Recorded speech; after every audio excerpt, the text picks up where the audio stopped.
Salam kepada umat baginda di seluruh dunia internasional. Saya adalah seorang fisabilillahnya Allah Subhanahu Wa Taala nak mengatakan bahawasanya Atuk Adam sudah beranak pinak, ya, sampai ke fisabilillahnya Hanafi. Lepas tu Atuk Jin pun nak beranak pinak, tapi di aturan, di kepemimpinan fisabilillah Hanafi. Jadi kepada umat baginda, ya, Atuk Jin kita, ya, akan beranak pinak di planet yang bertanda cincin dua. Ada dua planet yang bertanda cincin, di situ akan berdomisili atau beranak pinaknya Atuk Jin kita. Kalau Atuk Adam beranak pinak di bumi dan di planet yang lainnya pun boleh. Tapi jangan kacau di planet yang ada cincin dua itu. Jadi beranak pinak Atuk Jin di planet yang dua yang ada cincinnya.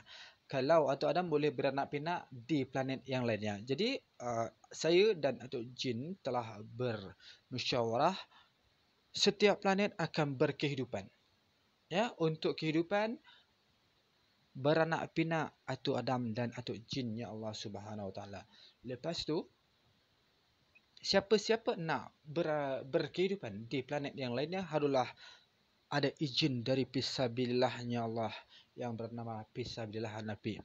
Jadi kepada umat baginda yang berlagak sangat tu, ya, kau besar sangat, kau punya status sosial, ya, besar sangat, tapi lagi besar fisabilillahnya Allah Subhanahu Wa Taala, iaitu fisabilillah Hanafi.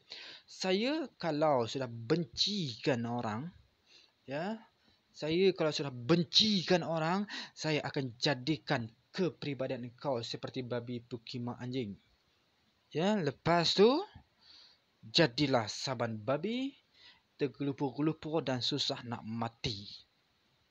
Kalau saya dah bencikan orang, kalau saya dah bencikan beranak pinaknya Adam, ya, terutama kepada polis, immigration dan umat baginda yang lainnya, apalagi KP. KP kalau tak berguna, saya akan matikan. Kau nak try ke? Kau nak try ke teori saya ini? Umat baginda, aku yang jaga umat baginda sekarang, bukan yang lainnya. Kalau aku katakan kau hari ini jadi babi pukimak anjing, maka jadi babilah pukimak anjing. Sadar sikit kepada immigration pukimak anjing, polis pukimak anjing. Jangan nak berlagak sangat. Sekejap lagi I katakan kau jadi babi pukimak anjing, 2 minit terjadilah bersama atau jinnya Allah Subhanahu Wa Taala. Saya berkehendak beranak pinak dari Atuk Adam dan beranak pinak dari Atuk Jinnya Allah Subhanahu Wa Taala, jadi orang soleh, solehannya Allah Subhanahu Wa Taala. Sesiapa yang menentang kema'rufan untuk membahagiakan Allah Subhanahu Wa Taala akan saya matikan. Terutama Sunway Pyramid. Pemimpin Sunway Pyramid sudah tak nak dengar cakap lagi. Ya, kau siap mati di satu keturunan. Sekejap lagi Sunway Pyramid akan saya ambil.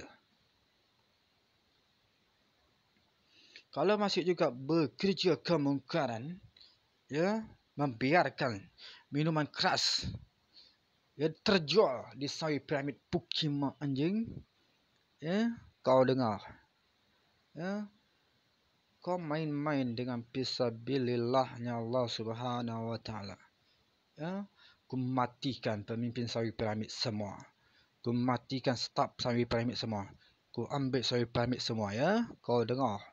Pekerja Adam Sunway Pyramid dan Hawa Sunway Pyramid, kau ingat kau garang sangat ke? Demikian Genting Highland, aku yang jaga bumi Allah sekarang. Ya, kau main-main, ya, kau siap mati. Kalau tak boleh untuk dinasihati, aku akan jadikan kau baban sabi. Penyakit saban babi, tergelupur-gelupur dan tak boleh mati. Biar kau tahu rasa berneraka kerana telah menentang kebahagiaan Allah Subhanahu Wa Taala. di fisabilillahnya Nabi. Bersama atau jinnya Allah. Kita berantas kemungkaran atau jin. Kita tegakkan kemakrufan untuk membahagiakan Allah Subhanahu wa taala. Jadi kepada baginda yang bermungkar, yang pekima anjing, engkau akan aku jadikan saban babi tergelupur-gelupur berneraka ke dunia dan berneraka ke akhirat karena tak dengar nasihat dari perantara terhebatnya Allah Subhanahu wa taala yang bernama Hanafi bersama atau jinnya Allah Subhanahu wa taala untuk membahagiakan Allah Subhanahu wa taala. Kepada umat baginda, mari makan sembang di kedai Mamiana Damansara. Ya, kita makan sembang kat sana untuk membahagiakan Allah Subhanahu wa taala. Makan sembang kat sana, kita akan dapat kesihatan yang luar biasa dari Allah Subhanahu wa taala untuk membahagiakannya dengan soal-soal kemakrufan dan meninggalkan soal-soal kemungkaran. Billahi taufiq wal hidayah. Assalamualaikum warahmatullahi wabarakatuh.